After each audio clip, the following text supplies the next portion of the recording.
Këpucë të thjeshta orë $20 dhe një Ford Focus blu, ja si jetoi Papa Francesku. Papa Francesku njihet për mënyrën e tij të thjeshtë dhe modeste të jetesës.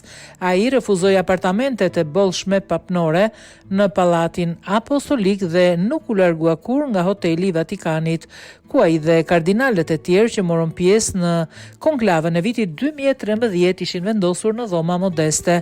Francesku shmangu mozetën, mantelin e kuqe ndezur të zbukuruar me gzof dhe nuk mbajti një kryq të artë, duke mbajtur rreth qafës të njëjtin kryq të zbehur të veshur me argjend që mbante si kryepeshkop i Buenos Airesit.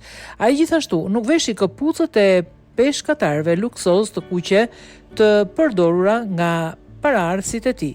Duke u përmbajtur në këpucë të thjeshta të zeza, ai gjithmonë përdorte orë plastike me vlerë $20, disa prej të cilave i dhuronte për t'u shitur në ankant për bamirësi. Limuzina papale e papërshkrueshme nga plumbat u zhvendos në Muzeet e Vatikanit dhe Francesku udhëtoi në Rom me një Ford Focus blu pas një element sigurie.